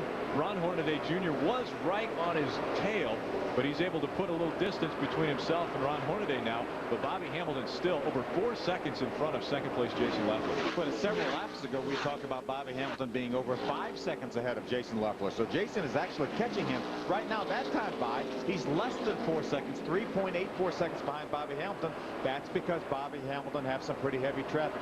You see right there the Clorox, number 47 of Robert Presley. He's the next man on Bobby Hamilton's hit list. He wants to put a lap down. We saw the difference there between our leader, Bobby Hamilton Jr., and Jason Leffler in the 0-0. Now Jason Leffler beginning to reel in that leader. And Jason Leffler has never led a lap at Nazareth Speedway before. And I'm sure he would like to do it at this final running of Nazareth race in the Busch Series. You see at the top of the screen there's 76 laps to go. That means the next pit stop these drivers make will be the last one they will have to. So everybody right now is in their window. So should we get a caution flag, everybody comes to pit road. That should be the last time we'll see them. You see the differential between Bobby Hamilton Jr. and Jason Leffler. He's eating away at that lead. He's bringing Ron Hornaday with him, because right now you've got four cars within 5 seconds right now, where before Bobby Hamilton had over a 5-second lead on 2nd place. With more on Jason Leffler, Glenn Jarrett. I just talked to his crew chief, Robert Booty Barker, and Robert told me that the car is actually kind of tight right now, but must not be too awful bad. I asked him how tight, and he said, well, too tight. And I said, well, how tight is too tight? He said, well, he just doesn't like it, but he's still reeling the leader in. So he said they would make an adjustment on it on their next and final pit stop, hopefully their final stop, but just a little bit too tight to Jason's liking now. Of course, Jason's one of those guys come out of open wheel racing, and he likes the car a little bit free, a little bit loose, but he's still doing a great job out there running 2nd, and at the rate he's going, he may be leading before too long. They are at a record pace right now, Rick. We've only had the 1 caution flag for debris.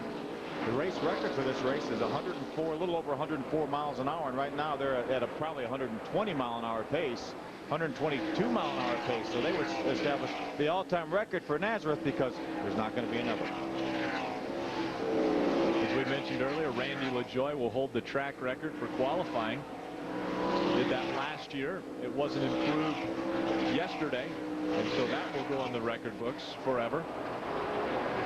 Good look at the long back straightaway downhill into turn number 3. A fairly tight corner. Use all the brake you have. There's Mike Bliss making the move on the 0-2 of Hermie Sadler. With more on him, we go to Mark Garrow. Well, guys, you talked earlier about how this was a roval, all left turns, but had a little bit of road course, but people didn't shift. Well, Mike Bliss is fighting a very tight condition right now in his race car. So what he is doing, he is shifting, going down into turn number 3, and using that to try to pick up some ground and try to make up for a race car that isn't handling quite as well as he would like right now. Mike has a lot of damage on the left side of that car. That may be why his car's not handling quite as well as he would have liked. More than likely that happened from a lap car. We saw Mike well up into the top 10 earlier before that pit stop. You see all the damage there. The left front fender is poked in front of the tire. That will hurt his front downforce. He's now currently being shown in the 14th position, but he was in the top 10 prior to that first caution flag. Well, let's take a look back at what happened to the 20. Tim Fedewa, the inside, the number 12 there, just slides out a little bit. Makes a little bit of contact with Mike Bliss. Now when we get down to start-finish line, nobody wants to back off. Mike Bliss tries to get in line behind Tim Fedewa, and David Strumming says, hey, I wanted that position, and he made the contact that did all the damage to Mike Bliss's car. Out in front, Bobby Hamilton Jr. still dominating. He's been leading since lap 75. We're on lap 131.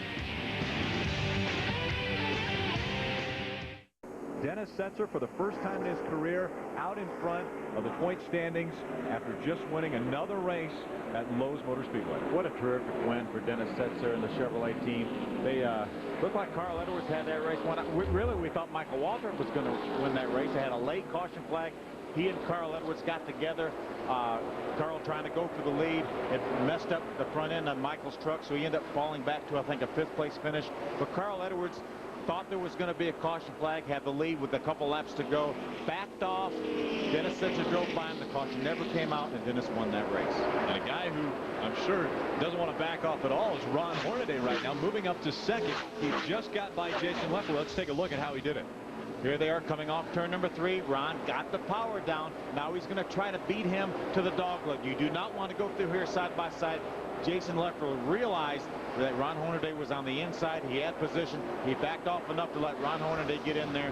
Good move with about 60 laps to go. And Ron Hornaday Jr., the back end of that car never came out on that curve, and so he's got that car dialed in. It is stuck to the track.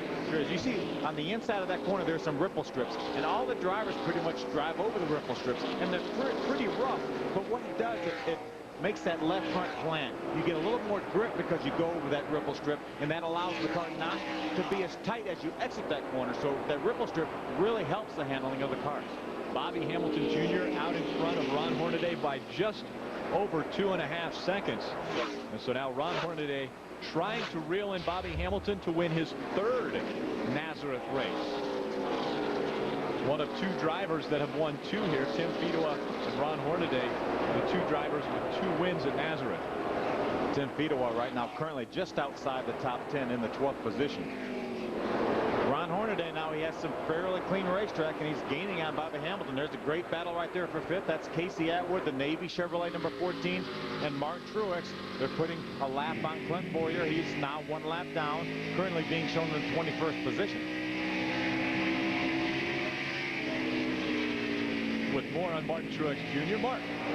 Well, you know, guys, he is used to coming from the back to the front here at Nazareth. We were here a couple of years ago. He won the pole position for a Busch North race, but he did not pass the inspection, so NASCAR put him in the tail end of the field. So all he did was get down to business and drive his way up to a 5th place finish. So Martin Truex knows how to get it done here when it comes to getting through traffic.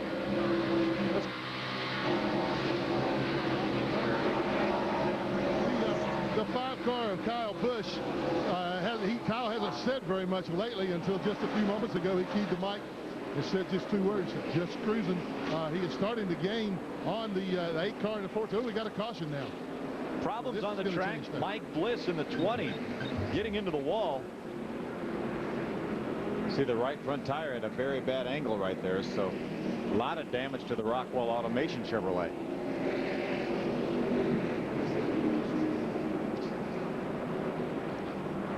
Just over 50 laps to go right here, so all these cars will be making pit stops.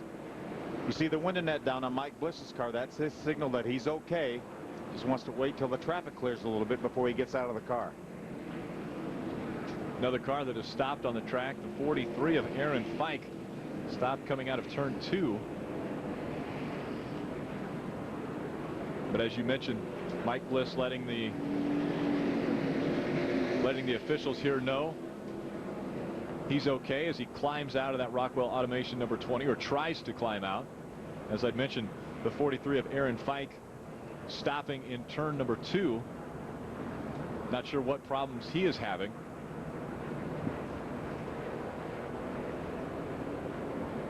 And you see Mike Bliss climbing out of the 20, talking to the safety crew. See the Hans device, the head and neck restraint system. That's the black thing right behind his helmet. It's a great innovation right there for safety for these drivers. Mandatory ambulance ride.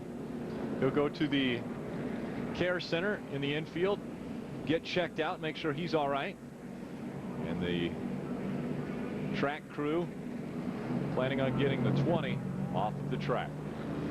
Bobby Hamilton Jr. out in front.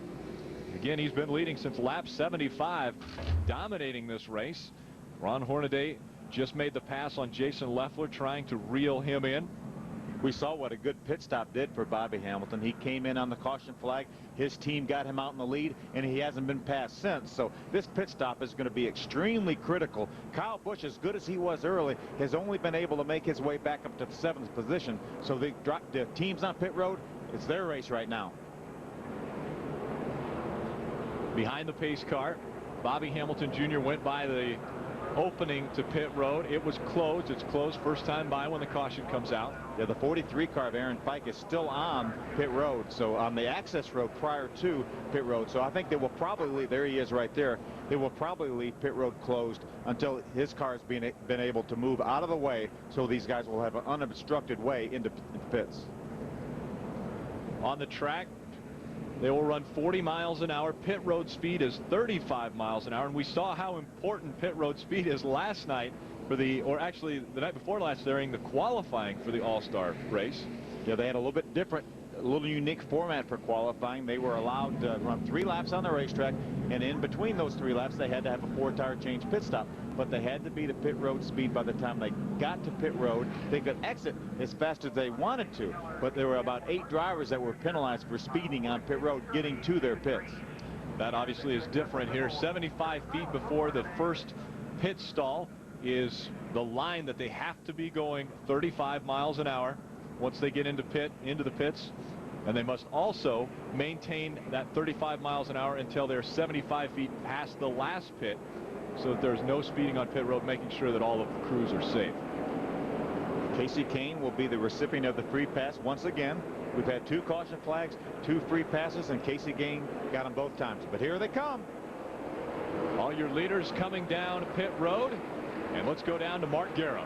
Bobby Hamilton's junior crew is now on top of the wall right now. They desperately need a stop like they had the last time. 14 and change. They'd like to do it again. Here's Bobby bringing that car, and he slides it into the box perfectly right on line. And now they go to work on the right-hand side. The car is basically perfect. They're going to make a little adjustment, however, just to chase the racetrack a little bit. Not much of an adjustment, just a small one. They've gone to the left side now. Again, the stop looks very quick for Bobby Hamilton. He's down and away. 15.8. Let's go to Glenn Jarrett. Big problem down here with Ron Hornaday. The tire carrier got tripped on twice now. He has fallen over the right front tire. He tripped one time, lost the tire. Then they threw the tire right in front of him as he ran back. This is going to cost them. They were going to make a track bar adjustment to cause a little bit tight, so we're going to loosen up on it. I see 3, 4, 5, 6, 7 cars. Oh man, this is costing Hornaday. That was really unfortunate. Jason Keller in the 22 car also had a bad pit stop with only about 50 laps left. When we go green, guys, I don't know if they got time enough to get back to the front. It's going to be tough, Glenn. Look, you see the 5 car still in the pits right there. That is going to be disastrous for Kyle Busch. We take a look back at what happened with Ron Hornaday. He had problems. Here's his crew, and you see the tire carrier actually getting clipped, it looked like, by Mike Bliss. Jason Keller, the 22 car that's pitting right in front of Ron Hornaday. Now he's got to run back around the car, but that holds the pit stop up, and that's just enough. These pit stops are so critical right here. Here's crew chief Butch Hilton. Not real happy with what went on pit road. Very disappointed AC Delco team, as they were running very well, having problems in the pits. That'll back them up. When we come back, racing action from Nazareth. The NASCAR Busch Series race at Nazareth Speedway. Ron Hornaday Jr.'s crew had a little bit of problems coming in. Jason Keller, the 22 car, is going to try to drive in his pit. Now he's going to actually drive across the line, the box that is Ron Hornaday's. You see the white lines right there and there. That's Ron Hornaday's pit box. You see he makes contact with the tire carrier, actually made contact with the tire, fortunately, and it spun the tire carrier around. You see the tire changer right there, take the tire off. Now he has to wait for his tire, and that's going to cost him some valuable time. Another angle right there. The tire changer actually had to jump out of the way of Jason Keller, and then he made contact with the carrier, but it cost him valuable positions on pit road. He came out in the 9th position. These guys don't want to battle a 3,400-pound car, because obviously they're going to lose that battle. They sure are. Fortunately, he hit the tire and not the person, though. Take a look at the movers on pit road. Hamilton Jr. first coming in, was able to get back out first. They've had a great start. How about Martin Truex? Came in 6th, out 2nd. David Green in 9th, out 3rd. Great pit work by those guys. Here comes the field. Bobby Hamilton Jr. takes the green. We're back to racing in Nazareth. A great restart for Martin Truex Jr. right behind Bobby Hamilton Jr. And that is the battle for the lead. Bobby was able to get on the throttle in the center of turn number 2 a little bit quicker than Martin. That allowed him to open up about a car length lead. A couple car lengths, actually. There's David Green, the 37 Timberwolf Pontiac. You don't want to have him in your mirror here at Nazareth. See Martin go through the dog leg.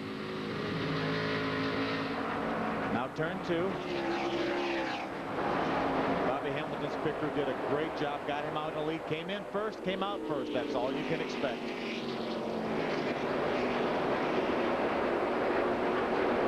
Here's a guy who had a rough pit stop. Kyle Busch in that number 5. Glenn, what happened? Pretty simple, Rick. Kyle came in trying to pull as far forward as he could because he is the furthest pit stall down. He got too far forward. The crew went ahead and jacked the car up, started changing the tire. The NASCAR official waved them off. They had to let the car down, push it back, then rejack it. That's the reason that Kyle fell so far back. They've had a tough time in the pits today. This is normally one of the best crews out here. For some reason, they just seem to be a little bit out of sync today. And it's going to cost them a run down because, as I said earlier, less than 50 laps to go. That's not enough time to make up all this track position that he lost. Glenn, you're exactly right. He restarted after the first caution back about 10th or 12th position and only made his way up to about 7th or 8th prior to that caution flag. So Kyle Busch's shot at victory pretty much is out the window right here. He's going to try to get back and get as many positions as he can right there. There's Kenny Wallace, the Stacker 2 Chevrolet on the inside. Kyle Busch is going to try to drive on the outside, gets up in the loose stuff there. Casey Kane following in the 38.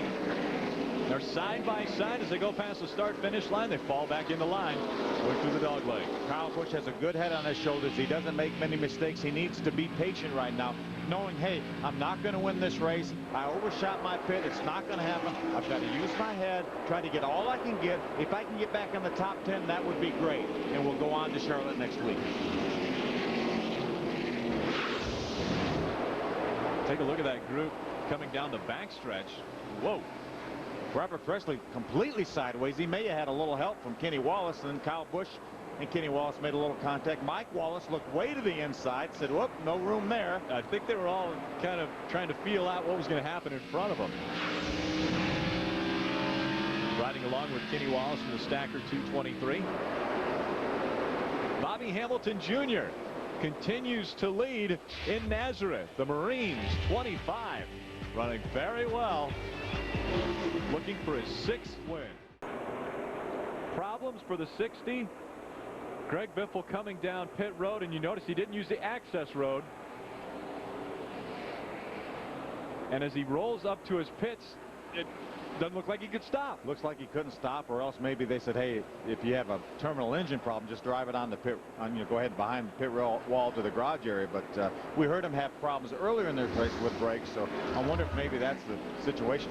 Greg Biffle taking the 60 behind the wall. Take a look at our race summary. 4 different leaders: Kyle Busch, Jason Keller, Bobby Hamilton Jr., and Ron Hornaday have all led this race.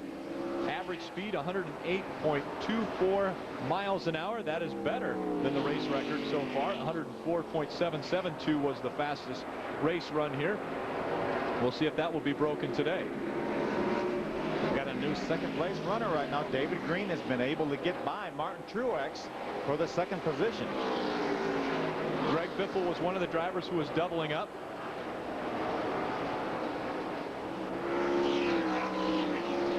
See Bobby Hamilton lead the cars down the backstretch. Here's a good shot of the Bushwhackers. Michael Waltrip currently in 9th position, so he's moved up. We mentioned earlier that he had to qualify at the back, or he had to start at the back because of qualifying. Hadn't seen the racetrack in 12 years. Hadn't run a lap since 12 years. Doing a great job. And you just saw Greg Biffle getting off of the track, and right now Mark Garrow is caught with him. He's done an awful lot of work this weekend and nothing to show for it. Greg, was it engine or was it brakes?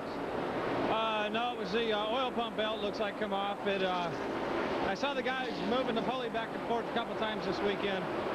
Not sure what happened there, but just seems like can't get a break. You know, just another week.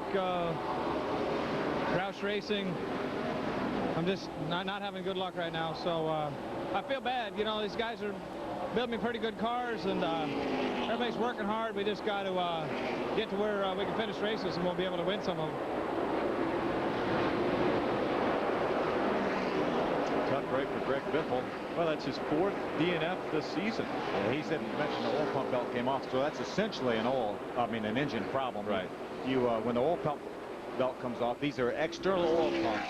That's what circulates the oil through these engines. When the belt comes off, obviously you're not circulating any more oil, and the engine is not going to last very long that way. He may have been able to catch that by looking at the oil pressure gauge and maybe not done a whole lot of damage to the engine, but you cannot continue no matter what.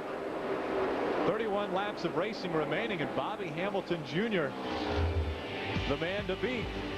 David Green has moved into second ahead of Martin Truex Jr. Second position. That's the 39 of Andy Ponstein. It slowed Martin enough down getting into turn number 3 that allowed David Green to close on him. Watch him. He's going to drive by on the inside. Martin realized he was there. No sense going in. Turn number 1, the dogleg on the outside. And that's how David Green took over the second position. Now, Martin Truex is just as good as David Green, but right now, David Green has the position. Very difficult to pass on this track.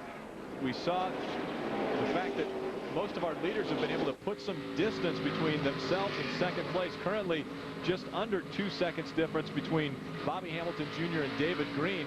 That's been them trying to negotiate through lapped cars. There's a couple of reasons for that. Number one, you get the benefit of the flag man. He's going to give these other drivers, the slower cars, the lap cars, the move over flag. Now, he's going to give the move over flag for the cars in front of David Green too. But when the guys look in the mirror and they see the leader coming and they know he's the leader, they have a tendency to get out of the way a little bit quicker than they do for some of the other guys. So that's one of the advantages. Plus, he has clean racetrack. He's got clean air right now.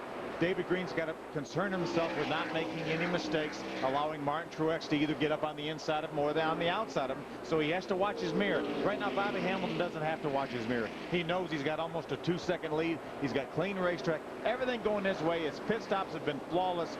He said, hey, let's run this race to the end. Please, no more caution flags, and let's get this thing done.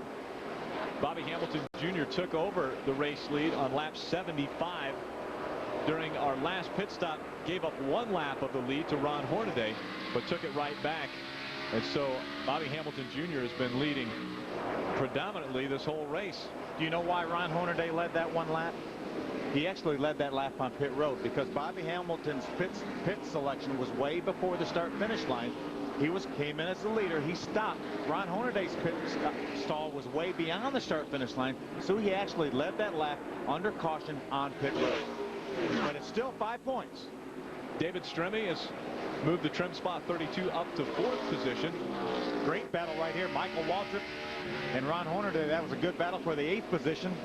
Michael has it and Ron wants it. Aaron's Dream Machine, number 99 of Michael Waltrip, just in front of the AC Delco number 2.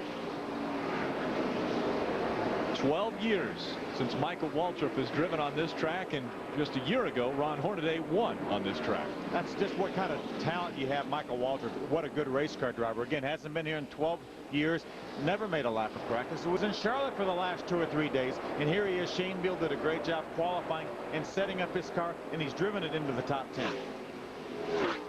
Inside of 20 laps remain at Nazareth for the final race. Hamilton Jr. is out in front. To Nazareth Speedway, NASCAR Busch Series racing on FX. If the race were to end right now, Martin Truex Jr. would be your points leader. It went away to commercial. Martin was running 3rd. 2nd was David Green, and not anymore. See Martin try to drive on the inside of him through turn number 2 there. David sees him there. He's on the outside. Martin gets the power down off turn number 2, beats him down the long back stretch downhill into the hard braking turn number 3. Martin's actually gaining on our leader, Bobby Hamilton. He's down to about a second and a half behind. He was about 2.5 seconds about 3 laps ago. Bobby got caught up in a little bit of traffic. Now Martin may go through that same traffic and may have to open that lead up again for Bobby Hamilton. But Martin Truex has a great car. There he is. What an advantage to catch a car on the straightaway like he just did. That's where you want to catch these cars and pass them, on the straightaway. Martin Truex Jr. has been running 0.2 of a second faster per lap than Bobby Hamilton Jr. with only 11 to go. He's got enough time to catch it. With more on David Green, Mark Garrow. His crew chief, Jason Radcliffe, decided to go for the home run on that last pit stop. He'd been tight all day, so they made a dramatic change to loosen the car up. Well, guess what? They went too far. When that run started, David thought, hey, I've got something good enough to win. As a matter of fact, he came over the radio and said, I think I can win this thing. But the longer they went, the looser it got. And now all he can do is watch the 2 front cars drive away. Battle for 4th position here. Jason Keller just in front of David Stremming. I think that was a pass. I think Jason was running in the 5th position behind David Stremming and was able to get by and move up into the 4th position. Glenn? Well, you're exactly right, Phil. Jason has been consistently the quickest car out there, and the second quickest has been David Stremming. Stremming started back in 13th position. He quickly moved into the top 10 and has been there most of the day. They made a slight adjustment on the car on that last pit stop. He hasn't said a word since then. He's really happy with the car, and as I said, the car has been really, really fast. The only problem is Jason Keller was just a little quicker, took the position away. But nevertheless, a great run for David Stremming. Looks like he's going to get a top 5. Let's take a look at that pass. Jason Keller in the 22. You see Stremming getting a little bit loose. Got real loose there. Had to get out of the throttle to catch the back end of the car. Allowed Jason to drive right by him, beat him down in the turn number 1. And now he's opened up a little bit of space on David Stremming. But I'm telling you, we've got going to have a battle for a lead here pretty soon. A great battle. There you see our leaders, Rick. Nobody in between Bobby Hamilton Jr. and Martin Truex Jr. And Martin Truex Jr. has been running consistently faster laps than Bobby Hamilton Jr. Look at the race average, 110 miles an hour today. Our record was 104. If we go caution-free the rest of the race, it's going to obliterate that old race record. Now, who will take it? Will it be Bobby Hamilton Jr. or will it be Martin Truex Jr.? Well, that I don't know. We're going to have to wait and find out. Well, there's 7 laps to go. Let's find out. Martin's definitely coming. He's closed down to inside of 0.7 of a second, or about 5 car lengths. Bobby Hamilton Jr. just in front of Martin Truex Jr. 6 laps to go. Martin was about 0.13 of a second faster that lap than Bobby Hamilton, so got a lot of traffic. You saw about 4 cars these drivers will catch in about a lap or 2, so traffic could play a role in the outcome of this race. The Marines team watching anxiously. They see the gap that their driver has lost to Martin Truex Jr. 5 laps to go. There's an interesting observer, Martin Truex Sr., watching his son try to run down Bobby Hamilton Jr. Remember, getting to him is one thing. This is a very difficult racetrack to pass on, so getting by him could be something else.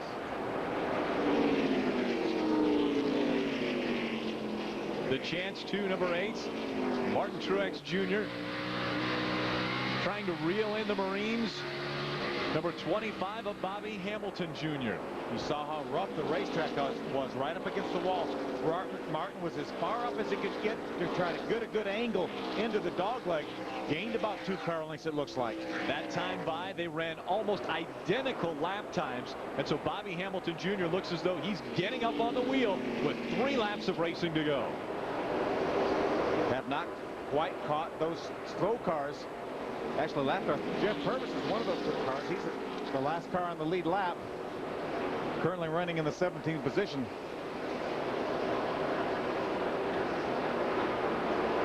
There they are exiting turn number 2. That was Bobby Hamilton's Jr.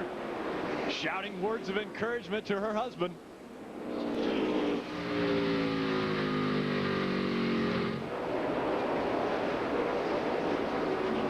Martin got a great run off that corner there, but so did Bobby.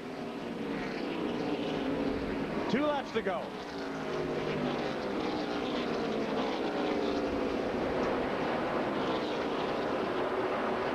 Two miles. Martin Truex Jr., Bobby Hamilton Jr. Here they come to lap traffic. What a big break for Bobby Jr. to be able to catch that lap car of Mark Green on the back straightaway. Mark moved over to the outside. Bobby drove by on the inside. Did not cost him any time whatsoever. White flag comes out for Bobby Hamilton Jr. He's got some cars too wide right in front of Jeff Purvis, the one car. He's right on his bumper. Here comes Martin Truex Jr. on the outside. They're in lap traffic. Bobby Hamilton Jr. on the inside. It's a drag race down the backstretch. They come into turn number 3. Bobby Hamilton Jr. moves to the outside. Here comes Martin Truex Jr. as they come out of 4. And Martin Truex Jr. will take the checkered flag at Nazareth. What a terrific finish. Bobby Jr. drove in that corner a little bit too hard, slid up the racetrack into the lap car, and allowed Martin Truex to drive by for win number 4. Unbelievable finish in the Busch Series. Martin Truex Jr. claiming the victory, his 4th of the season. And how many laps did he lead? The most important one. The last one. They came up on the lap traffic, the slower lap traffic. Bobby Hamilton Jr.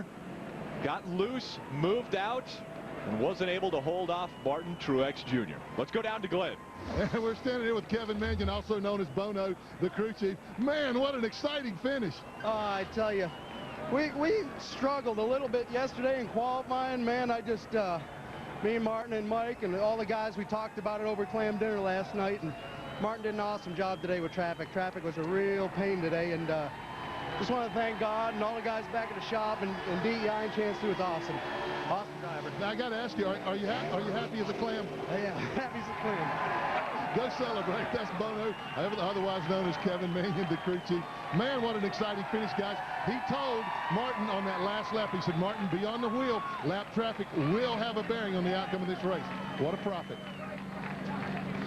Let's take a look again as they got down the backstretch. Bobby Hamilton out in front, just on the outside of Martin Truex Jr. He tried to move over to block him. He went in the corner a little bit too hard, slid up the racetrack, made contact with Mark Green. It allowed the bottom of the racetrack to be open for Martin Truex to take the pass and the win. 4 wins on the season. A disappointment, Stephanie Hamilton. After leading so many laps, to lose it on the last corner. And this is the opposite side of that coin. Martin Truex Sr.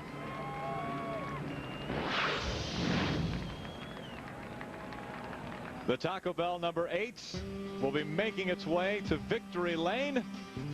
We will be back to show you the trophy presentation. Nazareth Speedway. Claims his 4th victory of the season at the Goulds Pump ITT Industries 200, and to celebrate with it, we go down to Glenn Jarrett. And a victorious Martin Truex climbs from the car. We're going to get a big shower here. All right. He was pretty hot sitting in All right. A Powerade bath. Man, guys, that's one of the most exciting last laps that we have seen in a long, long time. Getting congratulations from the crew. Martin, come on in here, man. What an exciting finish. Just you had to dig all day. You never gave up. Tell us about that last lap. Wow, lap cars, man, they can change the outcome of a short track race like this. Bobby Jr. did what he's supposed to do, went around the bottom, and I looked outside because that's the only shot I had. I knew wasn't nobody coming, and I seen the outside wasn't good. I cut back underneath them, got to run down the back straightaway, and the rest is history. Well, now, let me ask you something. Now, we had a little celebration, a little get-together last night watching the race. You were cooking the clams for us. Does this mean that we're going to get fed every night before a Busch race? Yeah, I think we're going to have clams every night before the Busch race. But, oh, man, these guys, what about them? I'll tell you what, they won the race for us. Chance 2 crew, Taco Bell, everybody involved with this team, awesome pit stops. They won the race for us. They ought to be proud of themselves. All right, I was listening to Bono on the radio. He was telling you on that last lap that lap traffic would play a part in the outcome of that race, telling you not to give up. Yeah, well, you know, you never give up. You just keep digging all the time. Don't matter. We started 20th today, and it wasn't looking good there for a while. My car was real bad at the start of the race, and Bono done a great job adjusting on it. And we just stayed up on the wheel all day long and never give up. And these guys won the race for us. So proud of them. We're proud of you. Go celebrate, buddy. Let's go to Mark Garrow. I'm with a disappointed Bobby Hamilton Jr. Bobby, walk us through that last lap. Well, I mean, getting out down into 1, they had lap cars and Purvis and that whole group. don't even know where they're running, but they're back there running 2 or 3 wide, and there ain't nowhere to go.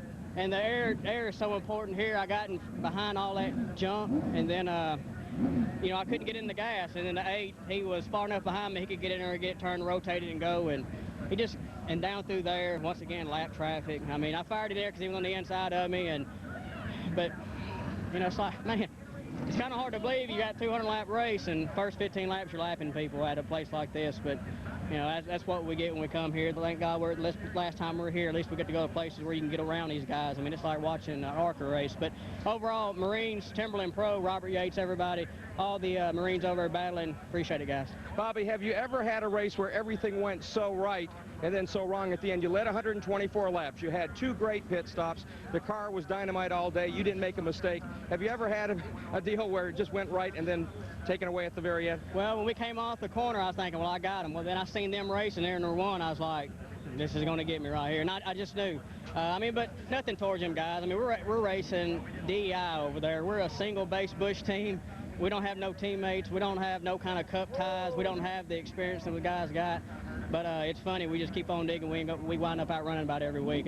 So, I mean, we're coming back up through our points. A lot of people counted this out. But as you can see today, we're for real. Back upstairs. Let's take a look at that dramatic finish. This is down the backstretch. Martin, he had a little bit of a run on him coming in the corner, coming down the backstretch. Bobby said, hey, I've got to beat him with that corner. When he did, he went in there a little bit too hard. I said earlier that was Mark Green. It's actually Andy Ponstein, the lap car that Bobby made contact with, but it allowed the bottom of the racetrack to be completely open for Martin. All he had to do was turn left and jump in the throttle. Another look at that pass as they tried to come down the backstretch. And you see Martin Truex Jr. looking for the optimal line, and it looks as though Bobby Hamilton just tried a little too hard. Well, he got in the corner too hard. He really started back in turn number 2. He got seized up a little bit by a lap car. That allowed Martin to have a little bit of a run on him. So that's why Martin was able to, watch this now. See, he's seized up by these lap cars running side by side. Now Martin's going to get in the throttle. Bobby has to wait for that to clear that car.